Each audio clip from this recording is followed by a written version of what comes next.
محمد. اللهم انفعنا بما علمتنا وعلمنا ما ينفعنا وزدنا علما وبارك لنا في علمنا وارزقنا الإخلاص في القول والعمل كاملا وعلما نافعا لا ينسى وتوفيقا دائما وصحة ويقينا وعافية آمين يا رب العالمين. Alhamdulillah, ikhwani fillah, rahimani wa rahimakumullah.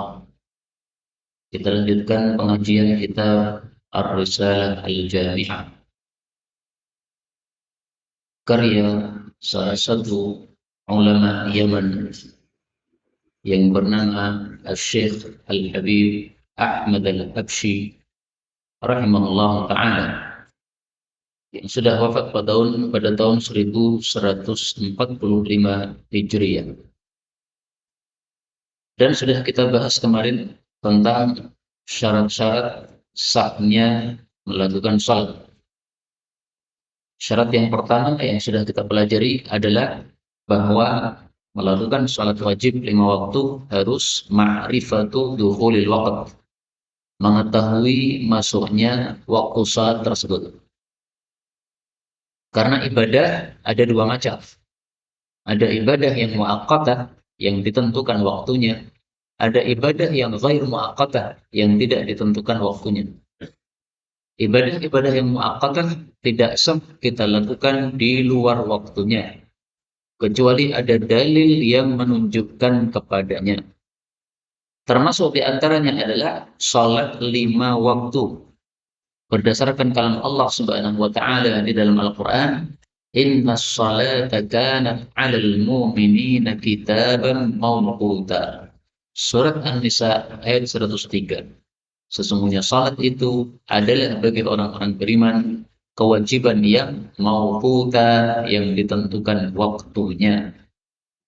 Maka melakukan salat harus mengetahui masuknya waktu salat tersebut. Kalau ragu-ragu apakah sudah masuk atau belum, maka salatnya tidak sah. Itu yang sudah kita pelajari terakhir kemarin. Sekarang kita lanjutkan. Masih dalam bab syarat-syarat sahnya salat. Beliau mengatakan, wa yushtaratu, dan disyaratkan, ma'rifatul qiblati, mengetahui arah kiblat.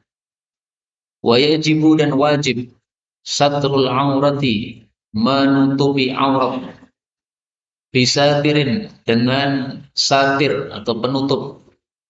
Tahirin, yang suci. Mubahin, yang diperbolehkan.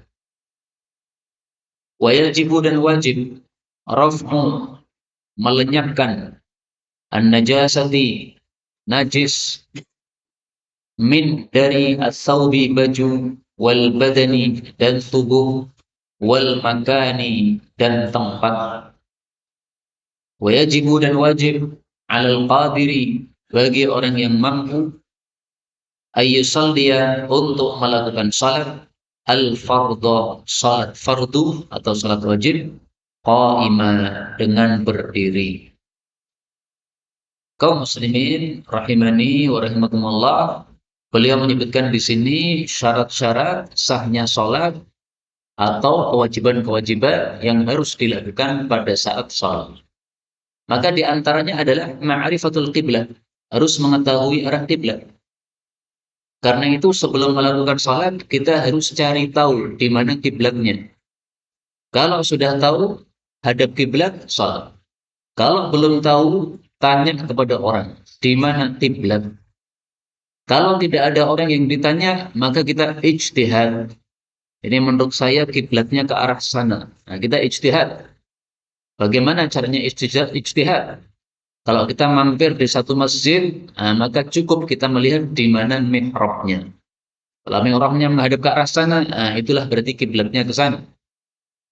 Kalau tidak ada mihrabnya, tapi ada sajadahnya yang disiapkan untuk imam, nah itu berarti kira-kira itu sajadahnya menghadap ke sana, berarti kiblatnya ke arah sana. Itu caranya ijtihad seperti itu.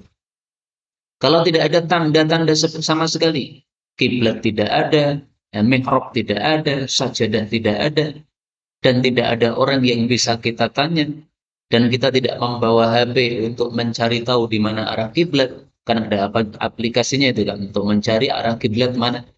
Nah, maka yang penting kita ijtihad.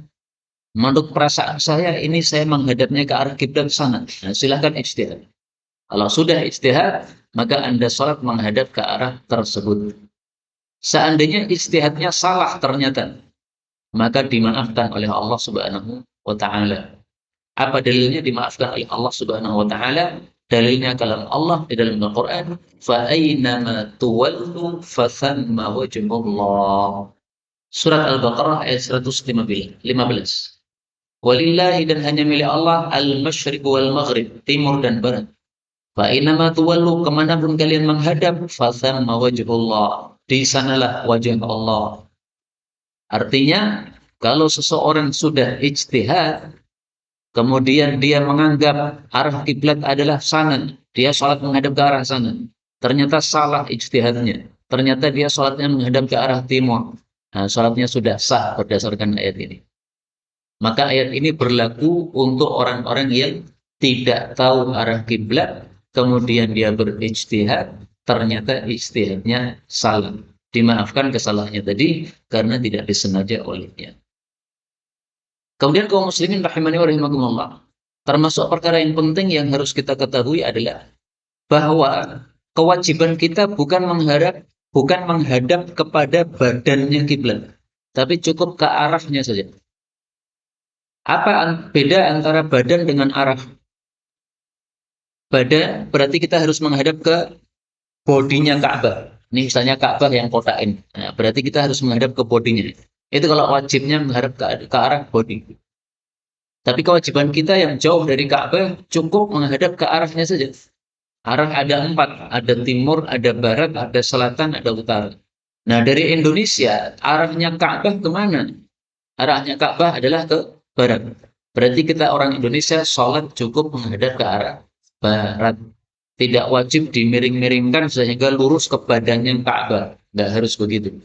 Yang wajib lurus menghadap ke arah badannya Ka'bah adalah orang yang sholat di dalam Masjidil Haram. Jadi panjenengan kalau haji atau umroh masuk Masjidil Haram, sholatnya harus betul-betul menghadap ke arah badan Ka'bah. Tapi kalau di luar itu, apalagi menjauh, semakin menjauh itu semakin longgar hukumnya. Maka cukup menghadap ke arahnya saja. Dalilnya dalam Al-Quran, Allah Subhanahu wa Ta'ala menyebutkan pada surah Al-Baqarah ayat 144, wa haitsuma kuntum, dimanapun kalian berada, fawallu wujuhakum, hadapkanlah wajah kalian, syatrahu, ke arahnya. Arahnya saja, bukan badannya yang harus kita hadapi. Dan ini adalah pendapat mayoritas para ulama. Meskipun ada sebagian kecil ulama berpendapat meskipun jauh tetap harus menghadap ke badan Ka'bah. Tapi pendapat ini pendapat yang lemah. Dan tidak mungkin seseorang itu menghadap ke badannya Ka'bah apabila shafnya panjang. Misalnya Ka'bah itu lebarnya misalnya ya 3 meter misalnya. Kalau shaf sholat kita itu sampai 4 meter, maka kalau kita mau menghadap ke arah badannya Ka'bah, pasti sisa-sisa dari shaf yang pinggir-pinggir ini tidak akan menghadap ke arah badannya Ka'bah. Karena badannya Ka'bah hanya terbatas 3 meter tadi. Yang sudah lewat dari pinggirnya Ka'bah ini sudah tidak menghadap ke arah Ka'bah lagi. Maka ini sesuatu yang tidak memungkinkan untuk dilakukan. Dan tidak mungkin agama menyuruhkan kita sesuatu yang tidak mungkin dilakukan. Maka untuk masjid-masjid yang kecil-kecil, yang kalau kiblatnya shafnya harus dimiring-miringkan, itu mengganggu karena jadi jamaahnya hanya bisa menampung orang sedikit, tidak usah dimiring-miringkan. Kalau masjidnya besar seperti ini, kalau dimiringkan supaya pas betul-betul menghadap ke arah badan Ka'bah, tidak ada masalah dimiring-miringkan. Jadi jangan ngotot untuk dimiringkan kalau memang masjidnya kecil, karena itu akan mengganggu sholat jamaah yang dulunya mampu menampung banyak jadi menampung sedikit sekali. Kemudian termasuk kewajiban adalah satrul aurat, menutupi aurat. Nah, aurat ini laki-laki dengan perempuan tentu saja berbeda. Untuk laki-laki auratnya dari pusar sampai dengan lutut harus tertutup semuanya. Kalau ada yang terbuka di area tadi, sholatnya tidak sah. Karena itu hati-hati, karena sebagian laki-laki memakai celana yang posisinya berada di bawah pusar. Kemudian dia memakai kaos yang pendek, yang cekak. Begitu dia ruku, maka kaosnya tadi tersingkap. Sementara bagian di bawah pusar yang dari punggung itu tidak tertutupi oleh celana. Nah, maka itu sholatnya batal, tidak sah. Karena dia sudah membuka auratnya. Ini untuk pemuda-pemuda yang pakai celana atau kaos yang kurang bagus seperti itu. Maka paling bagusnya kalau sholat ya pakai baju takwa yang bagus, yang sopan kepada Allah Subhanahu wa taala. Sehingga sujud, ruku diyakinkan pasti tidak ada bagian tubuhnya yang tersingkap auratnya. Kalau perempuan, maka auratnya adalah seluruh tubuhnya, selain wajah sama kedua telapak tangan saja, sampai pergelangan. Maka pergelangan ini nggak boleh dibuka. Ketika pergelangannya terbuka pada saat sholat, nah ini berarti sholatnya tidak sah karena tidak menutupi auratnya, tidak memenuhi syarat. Kemudian penutupnya adalah harus tohir, harus suci. Maka kalau ada najis pada baju kita, tidak boleh digunakan untuk sholat. Apabila terlanjur memakai baju yang ada najisnya, baru diketahui selesai sholat, maka dimaafkan. Karena pernah dialami oleh Nabi Shallallahu Alaihi Wasallam. Beliau sholat memakai sandal, karena zaman dulu orang biasa sholat pakai sandal, masjidnya masih tanah. Tiba-tiba malaikat Jibril datang mengatakan, wahai Muhammad, itu sandalmu ada tainya. Maka beliau lepaskan sandalnya, ditaruh di arah kiri beliau, dan beliau lanjutkan sholatnya. Sholat yang sudah terlewat dengan najis tadi tetap dilanjutkan oleh Nabi, tidak dibatalkan. Ini menunjukkan bahwa kalau tidak tahu bahwa di bajunya ada najis, maka dimaafkan. Tapi kalau tahu ini baju saya ada najisnya nah ini nggak boleh dipakai. Harus dilepas, dibersihkan dulu najisnya, baru kemudian kita melakukan sholat. Dan bajunya harus mubah, harus yang diperbolehkan. Maka laki-laki tidak boleh sholat pakai baju sutra. Kalau dia pakai sholat baju sutra, maka sholatnya meskipun sah, tetapi dia berdosa. Jadi ada orang sholat tidak berpahala, tapi malah apa? Berdosa. Kok bisa sholat tidak berpahala? Karena sholatnya tidak sesuai aturan Allah Subhanahu wa Ta'ala.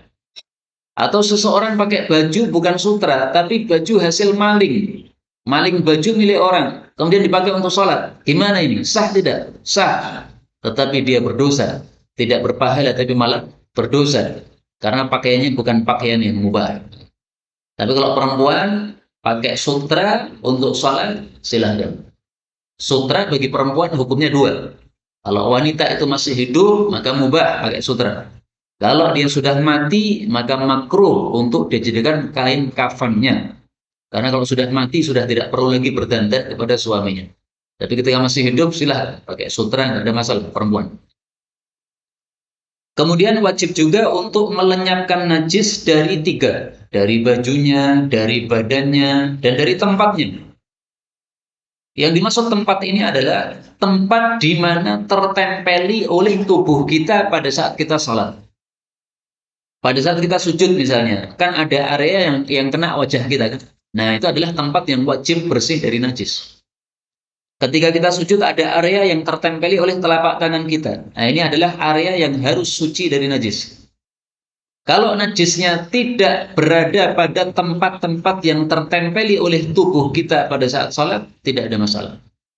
Misalnya ada tai cicak, tapi tai cicaknya berada di tengah-tengah antara wajah kita dengan telapak tangan kita ketika sujud.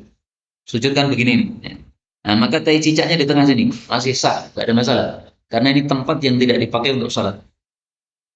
Demikian juga seandainya seseorang punya tembok, dicat dengan kuas dari bulu babi. Bulu babi najis, maka catnya ikut najis, maka temboknya ikut najis. Tidak boleh sholat nempel ke tembok. Sholat nempel ke tembok tidak sah. Kenapa? Sholat di tempat najis. Tetapi kalau dia bergeser dari tembok sekitar 1 meter atau setengah meter, tidak nempel dengan temboknya, maka sholat di situ masih sah. Yang penting tubuhnya jangan nempel ke tembok yang najis tersebut. Karena itu hati-hati, jangan beli sembarangan beli kuas sembarangan, ya, kalau kuasnya ada bulu babinya, terbuat dari bulu babi, menyebabkan najis catnya tersebut. Kemudian untuk yang sholat fardu, maka wajib berdiri. Tapi syaratnya tentu saja kalau mampu. Kalau tidak mampu, maka boleh untuk duduk. Kalau tidak mampu duduk, maka boleh untuk berbaring miring. Kalau tidak mampu berbaring miring, maka boleh berbaring telentang. Jadi salat itu posisinya ada 4 urutannya. Berdiri, duduk, baring miring, miring kanan. Bukan miring kanan, miring menghadap ke arah kiblat. Kalau kepala kita berada di utara, berarti kita miring kanan. Kalau kepala kita berada di arah selatan, berarti kita miring kiri. Nah, yang penting menghadap ke arah kiblat. Kalau miring tidak bisa, barulah telentang. Kalau telentang bagaimana? Kepala kita taruh di timur, habis itu dikasih bantal naik sedikit sehingga wajahnya menghadap ke arah kiblat. Nah, itu caranya orang yang sholat dengan terlentang karena tidak bisa sholat dengan duduk. Ini berlaku untuk sholat fardu saja. Sehingga sholat sunnah panjenengan bebas. Mau sholat sunnah dengan duduk silahkan, mau sholat sunnah dengan telentang silahkan, mau sholat sunnah dengan miring tidur miring silahkan. Jadi kalau panjenengan malas sholat tahajud, jangan ditinggalkan sholat tahajudnya. Tetap wudhu, tetap bangun, silahkan tahajud sambil bubuan.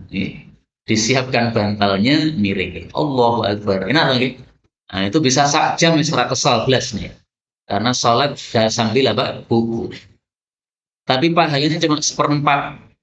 Karena kalau sholat dengan duduk pahalanya separuh. Sholat dengan tidur pahalanya seperempatnya. Jadi semakin nyaman, semakin sedikit pahalanya.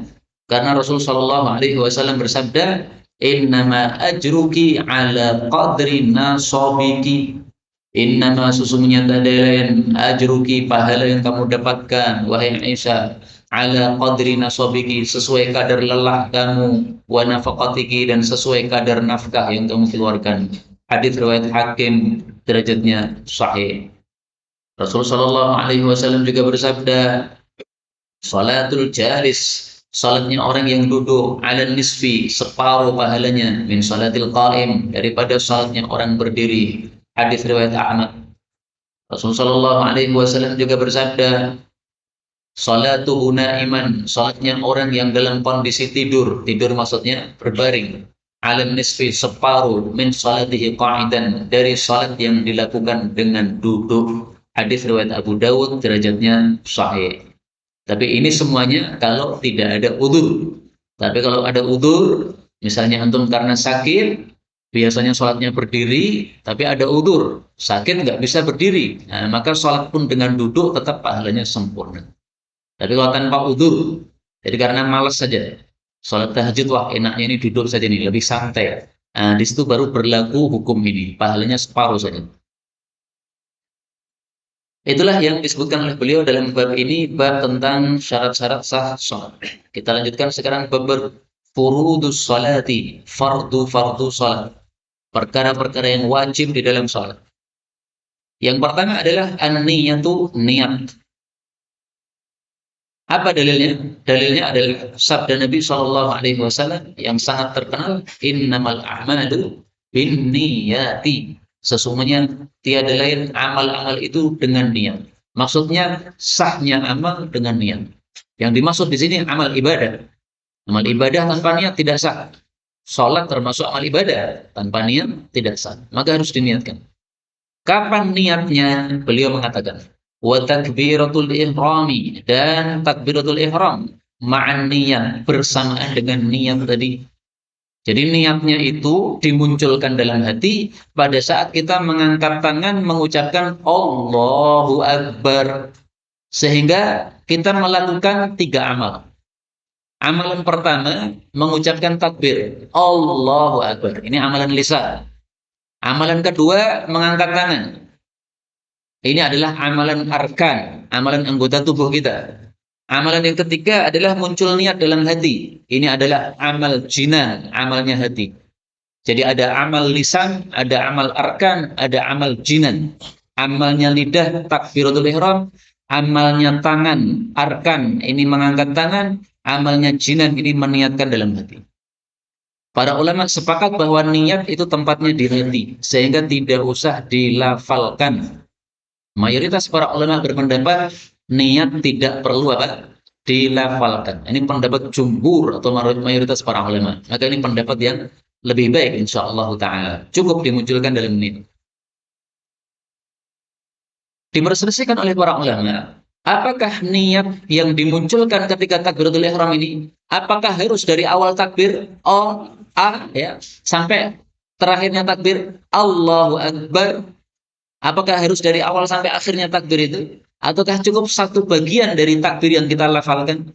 Nah, pendapat yang dipilih oleh guru-guru kami adalah bahwa cukup niat itu kita munculkan dari satu bagian waktu dari saat kita mengucapkan takbir tadi. Tidak harus Allahu Akbar, ini niatnya muncul terus, nggak harus begitu.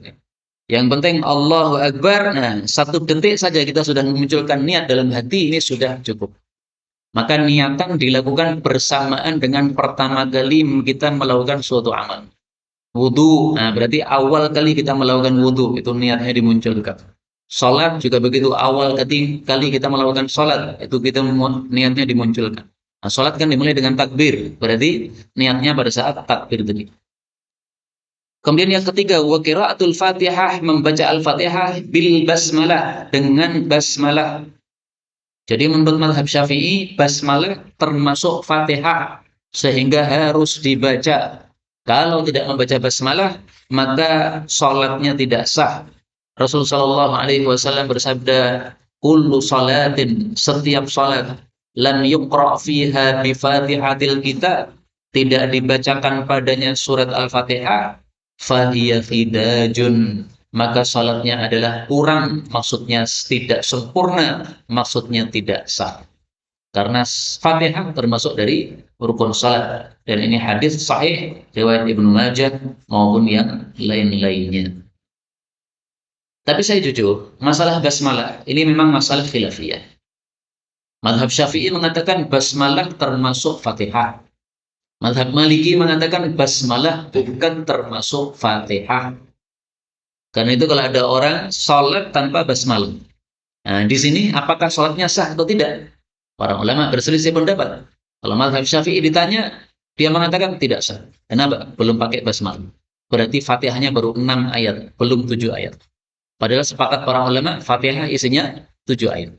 Jadi mazhab Maliki mengatakan salatnya sah. Kenapa? Basmalah bukan termasuk Fatihah. Ada seorang ulama mazhab Maliki, tapi dia kalau salat selalu membaca basmalah. Padahal dalam mazhab Maliki, membaca basmalah ketika salat sebelum Fatihah ini hukumnya makruh padahal. Nah, maka dia ditanya, loh, engkau itu mazhab Maliki, tapi kok malah selalu membaca surat apa? Membaca basmalah. Maka dia mengatakan bahwasanya al-furuju minal khilafi mustahabun. Keluar dari perselisihan pendapat ulama lebih bagus. Kalau saya baca basmalah, maka sepakat ulama salat saya sah. Meskipun menurut mazhab Maliki tadi makruh gara-gara baca basmalah. Tetapi kalau saya tidak baca basmalah, maka sebagian ulama berpendapat salat saya tidak sah. Daripada salat saya divonis tidak sah oleh sebagian ulama, saya pilih salat saya divonis sah oleh seluruh para ulama. Ini satu pendapat yang sangat cerdas menurut saya. Karena itu, anggaplah di antara panjenengan tidak memakai mazhab Syafi'i dalam hal ini, tidak menganggap Fatihah itu dimulai dengan basmalah, silahkan, tetapi jangan sekali-kali basmalahnya ditinggalkan. Apa susahnya membaca apa? Bismillahirrahmanirrahim. Tidak susah sama sekali. Dan saya terus terang ini, saya termasuk yang mengikuti pendapat bahwa Fatihah itu permulaannya bukan basmalah. Fatihah itu permulaannya Alhamdulillahi Rabbil Alamin. Kalau saya ditanya, kenapa mengatakan begitu? Karena hadisnya sahih menunjukkan hal tersebut. Rasulullah Shallallahu alaihi wasallam bersabda, Allah Ta'ala berkata, qasamtus salata baini wa baina 'abdi nisfain. Aku sudah membagi surat Al-Fatihah. As-salat maksudnya surat Al-Fatihah, nama lain dari surat Al-Fatihah. Antara saya dengan hambaku menjadi separuh-separuh. Wali 'abdi ma sa'ala. Faidah qala al-'abdu, kalau hamba membaca Alhamdulillahi Rabbil Alamin, maka Allah menjawab, hambaku memujiku Kalau dia membaca Ar-Rahmanir Rahim, maka Allah menjawab, hambaku menyanjungku. Kalau dia membaca Malik Yaumiddin, Allah menjawab, hambaku mengagungkanku. Nah, ini adalah tiga. Yang pertama, haknya Allah. Ayat keempat, ini tengah-tengah antara Allah dengan hamba. Kemudian tiga ayat berikutnya, ini haknya Allah Subhanahu, haknya hamba. Nah, berarti pas separuh-separuh. Maka dimulainya di sini dari Alhamdulillahirabbil alamin. Ini hadisnya sahih riwayat Imam Muslim. Adapun hadis yang mengatakan bismillah itu termasuk dari salah satu Al-Fatihah, itu hadisnya diriwayatkan Daruqutni dan banyak para ulama yang mendhaifkannya. Nah, itu alasan saya ketika apa? Memilih pendapat mazhab Maliki dalam hal ini, yaitu bismillah bukan termasuk Fatihah. Tapi meskipun demikian, kalau saya sholat, tetap saya baca Bismillahirrahmanirrahim. Kenapa? Supaya kita yakin bahwa sholat kita divonis apa? Diterima menurut seluruh para ulama rahimahumullahu ta'ala. Kemudian wa tasdidatil arba', membaca tasdid al-arba'i asyra yang jumlahnya 14. Ini maksudnya di dalam Fatihah ada 14 tasdid. Nah, maka nanti dihitung sendiri-sendiri aja. Kalau bacaan panjenengan sudah benar, itu pasti terhitung tasdidnya ada 14. Alhamdulillahi, lillahi. Nah, ini tasdid yang pertama. Rabbi, nah, ini tasdid yang kedua. Tasdid itu berarti seolah-olah ada dua huruf. Rabbi, ini berarti seolah-olah ba-nya dua. Rabbi, nah berarti ra, ba, ba. Maka kalau tasdidnya dihilangkan, berarti kita korupsi satu huruf. Kalau korupsi satu huruf, berarti kita belum baca Fatihah, karena Fatihahnya tidak sempurna. Kalau Fatihahnya tidak sempurna, berarti sholatnya tidak sah. Misalnya ada orang membaca Alhamdulillahi Rabbil Alamin, Rabbil, bukan Rabbil, tapi Rabbil. Nah, ini tidak sah salatnya. Kenapa tidak sah? Fatihahnya tidak sah. Kenapa Fatihahnya tidak sah? Karena dia korupsi satu huruf, yaitu ba yang mestinya dua, dia baca satu. Kemudian yang kelima, wa ikhrajid dhadi, mengeluarkan huruf dhad minal dha'i, dari dha. Walaysa fil Fatihati dha'un, dan di dalam Al-Fatihah tidak ada huruf dha. Artinya, kalau membaca huruf dha dalam surat Al-Fatihah harus makhrajnya benar, dha. Jadi bukan dha. Makhrajnya kan beda tuh. Nah, yang belajar makhraj nanti sama guru tajwid supaya lebih teliti. Tapi yang jelas dha itu tempatnya ujung lidah kita itu di sebelum gigi. Dha, dha. Tapi kalau dha, maka sisi dari lidah kita itu ditempelkan ke arah langit-langitnya mulut. Nah, itu makhrajnya dha, supaya lebih apa namanya mendetail nanti ngajinya sama guru tajwid. Tapi sudah saya jelaskan itu intinya begitu. Kemudian summa ruku, kemudian melakukan ruku. Ruku ini termasuk rukun, maka harus dilakukan. Tidak dilakukan berarti sholatnya tidak sah. Wajibu, dan wajib ayyan haniya, bahwa dia apa itu? Yanhaniya, yanhani itu apa namanya? Membungkuk. Bihaitsu, dengan cara tanalu, mengenai rahatahu, kedua telapak tangannya, rukbataihi, kepada kedua lututnya. Nah, ini cara rukuk yang benar seperti itu.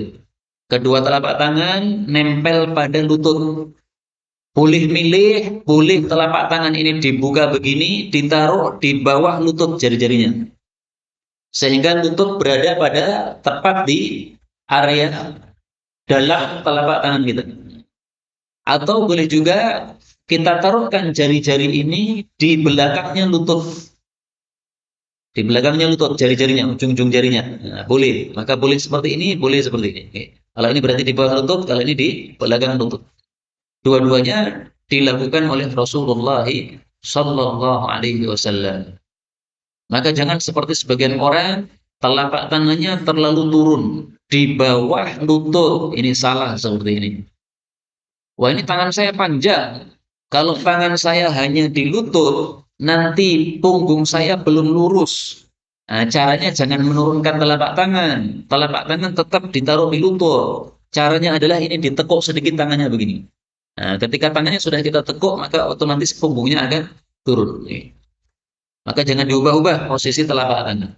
Kemudian yang kedelapan, wa yatma'inna dan dia tumaknina fihi di dalam ruku, wujuban wajib hatta sehingga taskuna tenang a'dha'uhu anggota-anggota tubuhnya.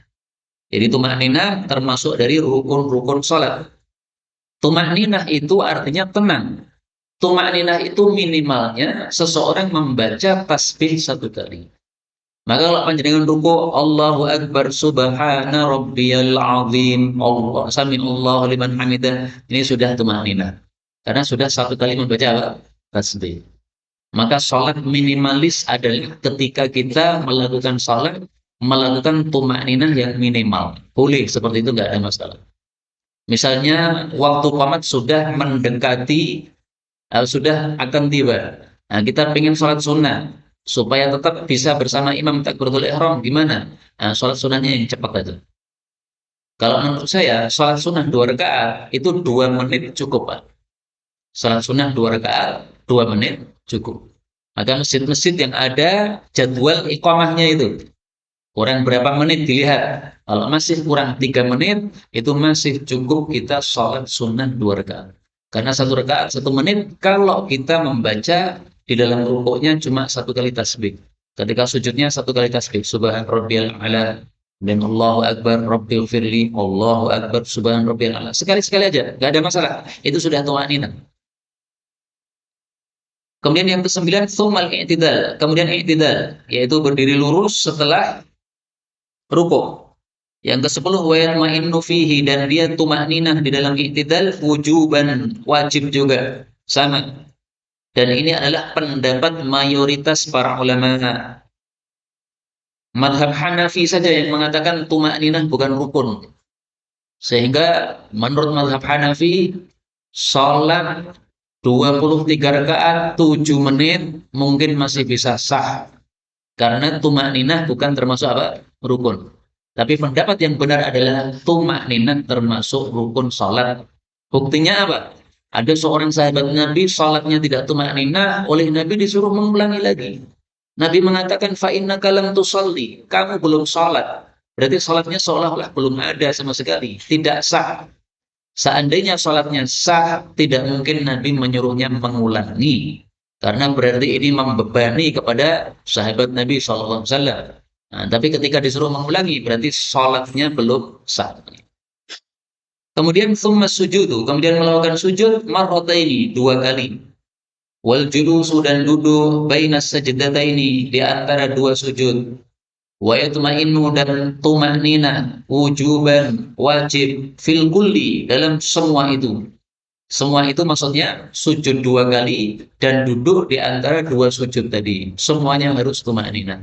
Maka ringkasnya gerakan-gerakan sholat semuanya wajib tumanina dan minimalnya tumanina adalah 1 kali kita membaca tasbih, itu berarti sudah minimal tumanina. Wa yaf'alu dan dia melakukan baqiya sisa ar-rakaati dari rakaat-rakaat kadzalika seperti itu juga. Jadi rakaat 1, 2, 3, 4 semuanya sama. Bedanya cuma setelah rakaat kedua ada duduk tasyahud awal. Makanya beliau mengatakan wat tasyahudul awwalu. Adapun tasyahud awal wa qu'uduhu dan duduknya sunnatun, dua-duanya hukumnya sunnah. Ini mazhab Syafi'i. Maka kalau ada seseorang lupa tasyahud awal dan sudah sempurna berdiri, haram baginya untuk balik lagi duduk. Kalau dia balik lagi duduk, maka sholatnya batal. Ini kalau paham. Tapi kalau dia tidak paham, maka dimaafkan. Sehingga kalau kita sudah terlanjur berdiri tegak, padahal belum tahiyat awal, lanjutkan sholatnya. Adapun tahiyat awal yang tertinggal, hukumnya hanya sunnah. Karena hukumnya hanya sunnah, maka ditinggalkan pun sholat kita masih sah. Terus gimana? Nanti sebelum salam diganti dengan sujud sahwi. Maka sujud sahwi bisa menggantikan sunnah-sunnah sholat yang tertinggalkan oleh kita karena lupa. Termasuk tasyahud awal. Tasyahud awal yang dimaksud adalah ucapan at-tahiyyatu lillah wassalawatu wattayyibat. Assalamu alayka ayyuhan nabi wa rahmatullahi wa barakatuh. Assalamu alayna wa ala ibadillahi shalihin. Asyhadu an la ilaha illallah wa asyhadu anna Muhammadan abduhu wa rasuluh. Jadi yang dimaksud tasyahud adalah tiga bacaan ini. Tahiyat, salam, dan tasyahud. Tapi untuk meringkas, maka tiga-tiganya disebut apa? Tasyahud. Sebagian ada yang mengatakan tahiyat. Ya silahkan. Mau disebut tahiyat, mau disebut tasyahud. Pokoknya yang dimaksud tiga bacaan tadi. Itulah yang disebut sebagai apa? At-tasyahhudu al-awwal. Kemudian yang ke-15, wa tasyahhudul akhir, dan tasyahud akhir, wal julusu fihi, dan duduk di dalam tasyahud akhir. Dua-duanya adalah fardun, termasuk fardu. Dengan kata lain termasuk rukun. Jadi istilah fardu dalam sholat maksudnya apa? Rukun. Ini termasuk rukun sholat. Sehingga tasyahud akhir kalau tidak dibaca, sholatnya tidak sah. Tidak melakukan duduk tasyahud akhir, sholatnya tidak sah. Karena bacaannya adalah rukun dan duduknya pun juga apa? Rukun. Berbeda dengan tasyahud awal. Tasyahud awal hanya sunnah. Kemudian ke-16, wassalatu 'alan nabi sallallahu alaihi wasallam, dan salawat kepada Nabi Muhammad sallallahu alaihi wasallam. Ba'da tasyahudi, setelah bacaan tasyahud, wa qabla salami, dan sebelum salam. Hukumnya juga fardun, fardu atau rukun. Tapi ini adalah selawat pada tasyahud akhir. Adapun salawat pada tasyahud awal, maka sama hukumnya dengan tasyahud, yaitu hanya apa? Sunnah. Bahkan mayoritas ulama salaf, kalau tasyahud awal tidak membaca salawat. Salawat hanya dibaca pada tasyahud akhir. Tapi Imam Syafi'i memilih tasyahud awal juga membaca apa? Salawat. Karena itu kalau kita sholat, tasyahud awal bebas. Mau baca salawat boleh, tidak baca salawat boleh. Kalau kita waktunya terbatas dan kita tergesa-gesa, maka tasyahud awal tidak usah pakai salawat. Tidak usah sampai innaka hamidum majid. Cukup Muhammadan abduhu wa rasuluh, titik, sudah. Dan Allahu akbar bangkit. Apabila waktu kita longgar, silahkan ditambah dengan apa? Salawat. Saya ulangi lagi, mayoritas ulama salaf tasyahud awal tanpa sholawat. Mereka hanya membaca tahiyat, salam, tasyahud. Salawatnya tidak dibaca. Kemudian yang berikutnya, wassalamu, dan salam minas sholati, dari sholat, fardun, itu juga fardu, itu juga rukun. Wa aqallus salam, dan minimalnya salam mengucapkan assalamu alaikum. Jadi salam itu yang wajib, yang fardu hanya satu kali. Maka cukup kita menoleh ke arah kanan, assalamualaikum, ini sudah selesai sholat kita. Adapun salam yang kedua ke arah kiri itu hanyalah sunnah, tidak wajib. Demikian juga ketika kita menoleh ke arah kanan, assalamualaikum, itu wajib. Warahmatullahi wabarakatuh, itu sunnah. Maka seandainya kita sholat, salam ke kanan, assalamualaikum, baru belum warahmatullah, sudah kentut, sholatnya sah. Kenapa? Karena salamnya sudah sempurna yang minimalnya. Assalamualaikum. Jadi pas warahmatullah bersamaan dengan warahmatullah tentu sah salatnya. Tapi ketika assalamu kemudian kentutnya pas alaikum, batal salatnya. Dua ini benar dari awal. Karena itu kentutnya suruh sabar dulu, jangan keluar dulu. Nunggu sampai alaikum, baru warahmatullah wabarakatuh silakan keluar. Karena itu kaum muslimin rahimani wa rahimakumullah, kalau kita jadi makmum masbuk, maka begitu imamnya sudah salam ke kanan, assalamualaikum, maka boleh kita langsung bangkit. Tidak harus kita menunggu salam yang kedua diselesaikan oleh imam. Tapi menunggu pun juga boleh. Tapi kalau saya pilih tidak menunggu. Kenapa? Karena sholat dia sudah selesai. Ngapain kita menggantungkan sholat kita kepada orang yang sudah selesai sholatnya? Apa gunanya menggantungkan sholat kita kepada orang yang sudah selesai sholatnya? Kemudian wa aqallut tasyahhudil wajib, dan minimalnya tasyahud yang wajib adalah at-tahiyyatu lillah. Salamun alaika ayyuhan nabiyyu wa rahmatullahi wa barakatuh. Salamun alaina wa ala ibadillahi salihin. Asyhadu an la ilaha illallah wa anna Muhammadan abduhu wa rasuluh. Ini minimalnya tasyahud yang wajib, Pak. Ini minimal seperti ini perlu kita pelajari. Kenapa? Supaya kita tahu mana sholatnya sah, mana sholatnya tidak sah. Orang tergesa-gesa sehingga tahiyatnya hanya at-tahiyatu lillah. Tidak ditambahi dengan apa? Wassalawatu wattayyibat. Atau tidak ditambahi dengan al-mubarakat sebagaimana dalam mazhab Syafi'i. Sah sudah sholatnya. Kenapa? Yang minimalis sudah kamu ambil, berarti tidak ada masalah. Assalamu, ada alif lamnya kan biasanya. Nah, ini boleh dibaca salamun. Ini lebih minimal, lebih sedikit karena menghilangkan dua huruf. As dihilangkan, nggak ada masalah. Ini lebih minimal, nggak ada masalah, sah.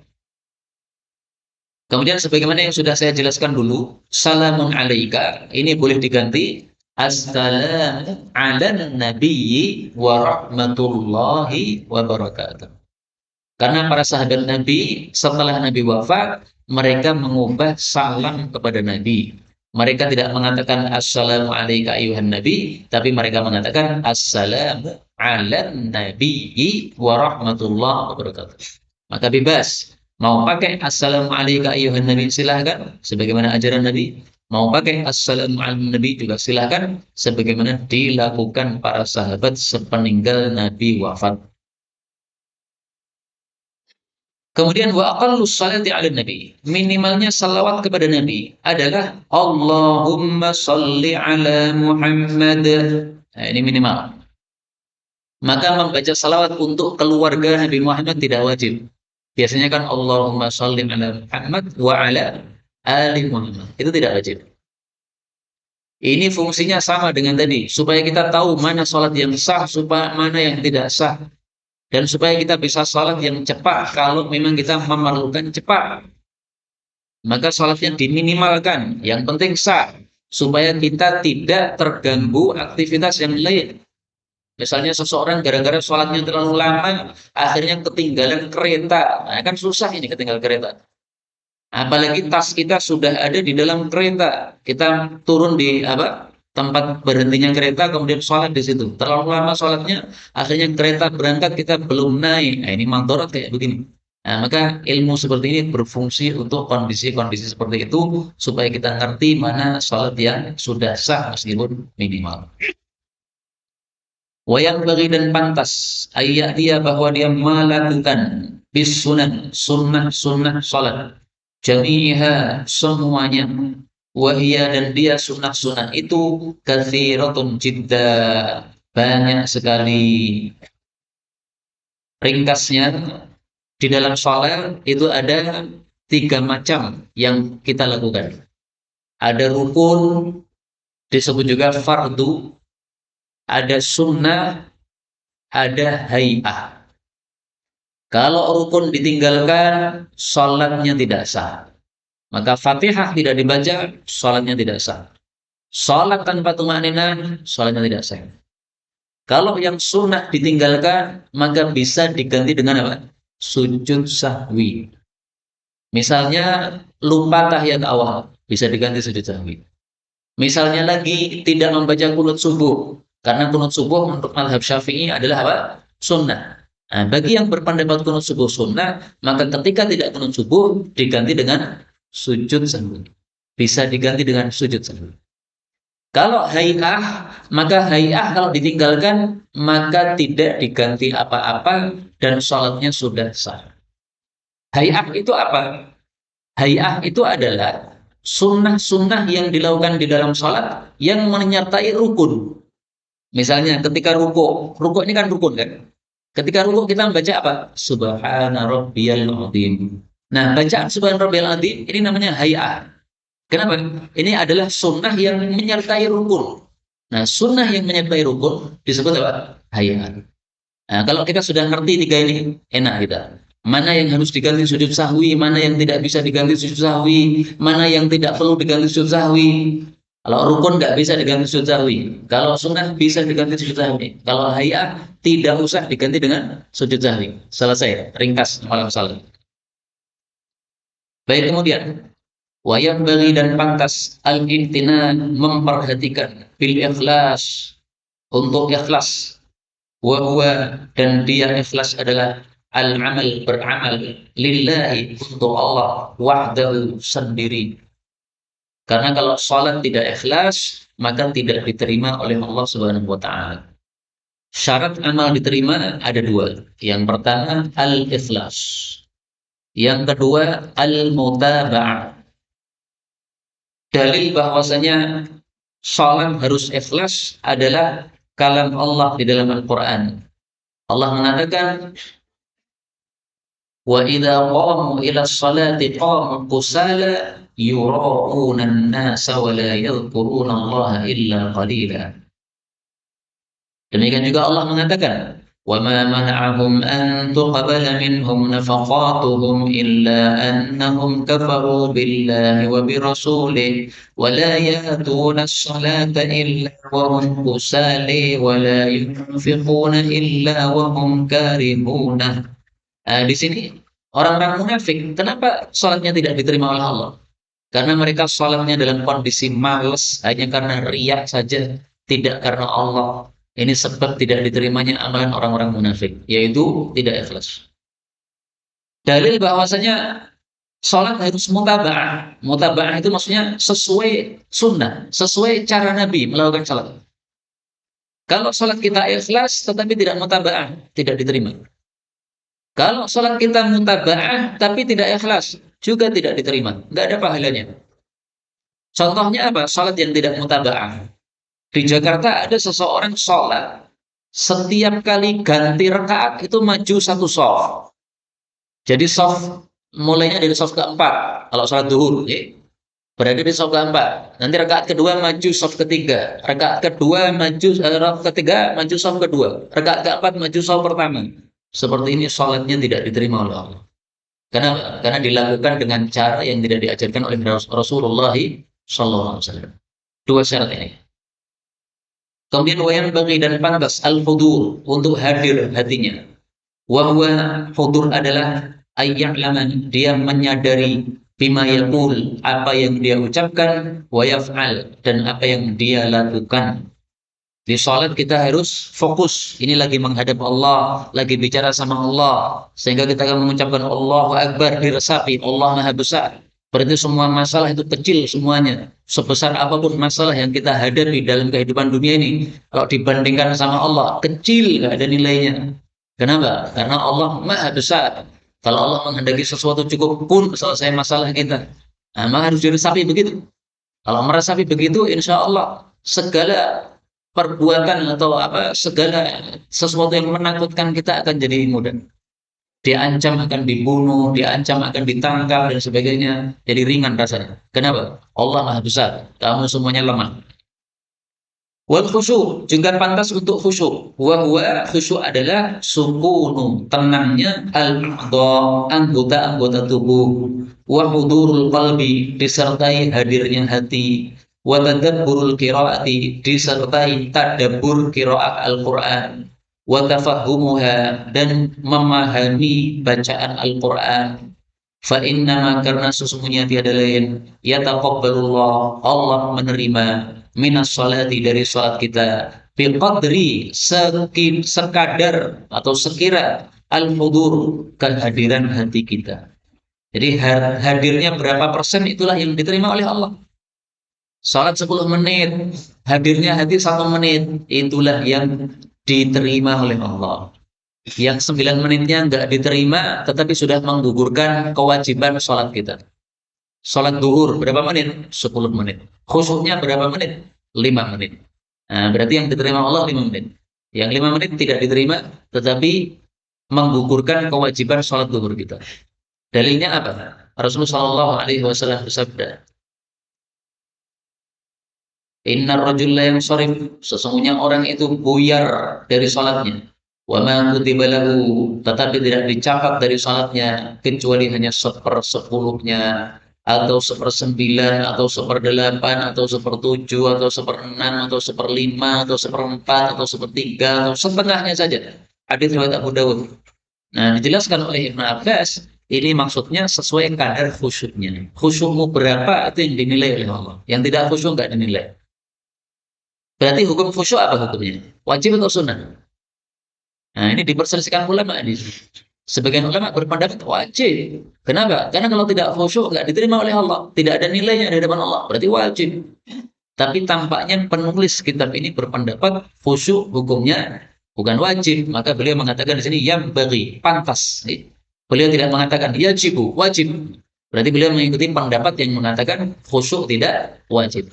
Tapi tampaknya lebih bagus kalau kita mengikuti pendapat yang mengatakan khusyuk apa hukumnya wajib. Supaya kita berusaha untuk khusyuk. Nah, salah satu usaha untuk khusyuk, sebelum sholat, kita doa kepada Allah, minta khusyuk. Allahumma as'alukal khusyuk. Ya Allah, saya minta khusyuk. Allahumma a'udzubika min sholatin la tanfa. Ya Allah, aku berlindung dari sholat yang tidak berguna. Ini doa yang diajarkan oleh Rasulullah Sallallahu Alaihi Wasallam. Maka khusyuk itu definisinya tenangnya anggota tubuh disertai dengan hadirnya hati. Berarti mencakup dua kekhusyuan. Kekhusyuan dohir sama kekhusyuan batin. Kekhusyuan batin hatinya hadir. Kekhusyuan dohir anggota tubuhnya diam. Tidak gerak-gerak, tidak noleh-noleh. Maka sholat itu jangan mainan jari-jari gini, Pak. Mainan jari-jari nggak boleh gini. Ini berarti nggak khusyuk. Atau sholat malah melihat kukunya. Ada kotorannya dibersihkan gini. Nah, ini nggak khusyuk berarti. Ibnu Musayyab pernah melihat orang sholat, dia gerak-gerak terus. Maka dia mengatakan, lau khasha'a qalbuh khasha'a jawarihuh. Kalau hatinya khusyuk, pasti anggota tubuhnya ikut khusyuk. Adanya anggota tidak khusyuk, berarti menunjukkan hatinya juga tidak khusyuk. Nah, maka dua-duanya terikat ini, antara anggota dengan hati. Kemudian terakhir, beliau mengatakan, wa yahrumur riya. Dan haram riya. Riya itu pamer. Fi sholati, baik dalam sholat, wa ghairiha, dan selainnya. Wa huwa, riya adalah al-amal, beramal li ajrin nas, untuk sebab manusia. Jadi beramal bukan untuk mencari pahala dari Allah, tapi beramal gara-gara pengen dilihat manusia. Nah, khusyuk itu ada khusyuk yang total, ada khusyuk yang sebagian. Sebagaimana riya juga begitu, ada riya total, ada riya sebagian. Dua-duanya haram. Riya total haram, riya sebagian haram. Contoh riya total, seperti orang-orang munafik. Total dari awal salat sampai akhir salat itu semuanya riya sebenarnya. Seandainya tidak ada orang melihat, dia tidak akan sholat. Berarti sholatnya semata-mata karena manusia. Ada yang riyaknya tidak total, tapi sebagian. Sholatnya dia ikhlas karena Allah. Tapi melihat ada orang lewat, maka dia merdu-merdukan bacaannya. Dimerdu-merdukan, supaya orang mengatakan, wah ini orangnya Masya Allah, bacaannya top sekali dia. Nah, ini berarti riyaknya adalah apa? Bacaannya. Ini juga tidak bagus seperti ini, tidak baik. Jangan riak sama sekali, baik total maupun sebagian. Kalau riak total, amalnya tidak diterima oleh Allah Subhanahu wa taala. Kalau riak sebagian, maka asal amalnya masih diterima oleh Allah, tapi riaknya tadi yang tidak diterima oleh Allah Subhanahu wa taala. Antum salat ikhlas karena Allah, tapi gara-gara ada orang salatnya dipanjangkan, dilamakan. Pekewo sama orang kalau salatnya cepat. Nah, memanjangkan gara-gara orang ini, memanjangkan ini riak namanya. Tapi asal sholatnya masih diterima. Karena panjenengan sholat gara-gara Allah, bukan gara-gara manusia. Tapi memperpanjangnya ini yang tidak diterima oleh Allah Subhanahu wa Ta'ala. Inilah kaum muslimin rahimani wa rahimakumullah yang dapat kita bahas pada pertemuan kali ini. Insya Allah akan kita lanjutkan pada pertemuan berikutnya. Mubtilatus sholat, perkara-perkara yang membatalkan sholat apa saja. Wallahu a'lam bishawab, benarnya dari Allah. Kalaupun ada salahnya, wa astaghfirullahal azim li wa lakum, walhamdulillahi rabbil alamin. Mohon bantuan doa untuk kesembuhan ibu kami, Ibu Suhardini, sakit asam lambung dan ginjal. Syukran jazakumullahu khairan. Kita doakan insya Allah di akhir majelis untuk Ibu Suhardini, demikian juga untuk semua saudara-saudara kita yang lagi sakit, supaya doa kita lebih bermanfaat. Mohon didoakan saudara kami Ibu Reni Mayernis, tempat tinggal di Padang. Sekarang saudara kami berobat di Rumah Sakit Muwardi Solo. Nah, baik, kita niatkan juga untuk Ibu Reni dan Ibu Suhartini tadi ya, dan semua yang sakit. Amalan apa yang bisa mendekatkan diri kepada jodoh, dan amalan apa yang bisa mengubah takdir? Amalan yang bisa mendekatkan diri kepada jodoh. Gimana ini maksudnya? Supaya cepat nikah gitu nih. Nah, ada doanya. Ada doanya, Pak. Doanya nih. Ini bisa dibaca doanya ini. Ya. Doanya saya ambilkan dari Quran ini. Allah Subhanahu wa taala menceritakan Nabi Zakaria. Nabi Zakaria berdoa kepada Allah, "Rabbi la tadharni farda." Ya Allah, jangan biarkan saya sendiri. Kasihan saya sendiri terus. Tapi ini Zakaria ini maksudnya minta anak. Saya sendiri hanya punya istri, nggak punya anak. Nah, boleh kita membaca doa Nabi Zakaria, tapi niatannya apa? Jangan biarkan sendiri tanpa istri. Antum baca doa ini. Rabbi la tadharni farda. Pas sujud, Rabbi la tadharni farda. Sebelum salam, Rabbi la tadharni farda. Nggak ada masalah. Termasuk doa yang sangat penting untuk kita senantiasa membacanya adalah doanya Nabi Yunus alaihi salatu wassalam.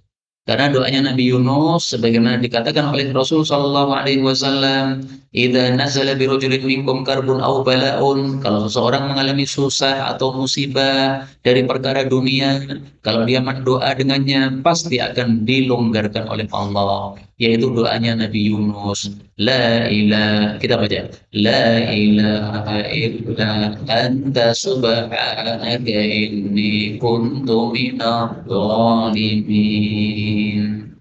Bahkan Nabi mengatakan dalam hadis yang lain, lam yad'u muslimun fi syai'in qattu, tidaklah membacanya seorang muslim dalam perkara apapun illa stajaballahu lah, kecuali pasti Allah kabulkan. Tapi harus sabar nih. Jangan menganggap la ilaha illa anta itu sesok itu uju, jangan begitu ya. Sabar, cari terus sampai ketemu. Kemudian yang bisa mengubah takdir hanya doa. Sebagaimana sabda Nabi Shallallahu Alaihi Wasallam, la yaruddul qada'a illa du'a'u.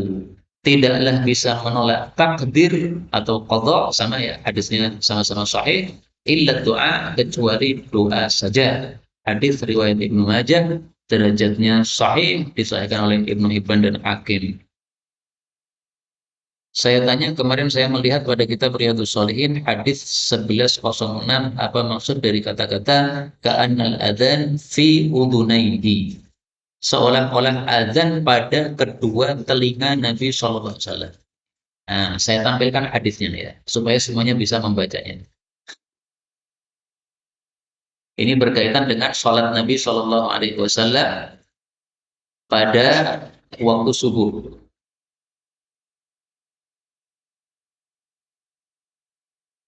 Karena Rasulullah Shallallahu Alaihi Wasallam adalah kebiasaan Nabi yusalli rak'ataini qabla al-qada, salat 2 rakaat sebelum subuh, ka'annal adzan, seolah-olah adzan biudunai, pada kedua telinga beliau.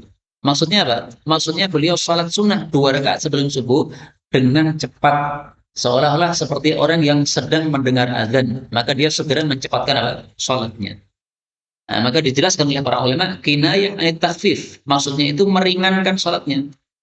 Ay yukhaffif kama yukhaffif man yakunu nida ila shalah fi udhunayhi.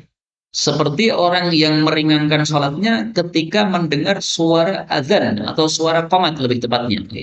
Orang sedang salat sunnah mendengar qomat, dia pasti akan cepatkan apa? Salat sunnahnya. Nah, salat sunnah Nabi sebelum subuh, 2 rakaat salat sunnah itu dilakukan dengan cepat. Makanya Aisyah mengatakan, saya nggak ngerti apakah Nabi baca Fatihah atau tidak. Ya pasti baca Fatihah, karena tidak mungkin tidak membaca Fatihah. Maka jangan lama-lama kalau kita salat sunnah sebelum subuh. Tapi seandainya lama gimana? Para santri kadang-kadang sambil salat sunnah sambil mengulang hafalan. 1 rakaat membaca 1 halaman atau 2 halaman. Sahnya tetap sah. Tapi lebih utama panjenengan sholat 2 rakaat sebelum subuh dengan ringan. Karena itulah yang dilakukan oleh Rasulullah Sallallahu Alaihi Wasallam. Apapun yang dilakukan Nabi pasti lebih utama. اللهم صل على محمد وعلى آل محمد. نسأل الله العظيم رب العرش العظيم أن يشفي مرضانا ومرضى المسلمين. نسأل الله العظيم رب العرش العظيم أن يشفيهم. نسأل الله العظيم رب العرش العظيم أن يشفيهم. نسأل الله العظيم رب العرش العظيم أن يشفيهم. نسأل الله العظيم رب العرش العظيم أن يشفيهم. نسأل الله العظيم رب العرش العظيم أن يشفيهم. نسأل الله العظيم رب العرش العظيم أن يشفيهم. اللهم اشفهم شفاء عاجلا لا يغادر سقما، ليمشوا لك إلى الصلاة ويعملوا لك عملا صالحا. ربنا تقبل منا إنك أنت السميع العليم، وتب علينا إنك أنت التواب الرحيم. وصلى الله وسلم وبارك على نبي محمد، والحمد لله رب العالمين.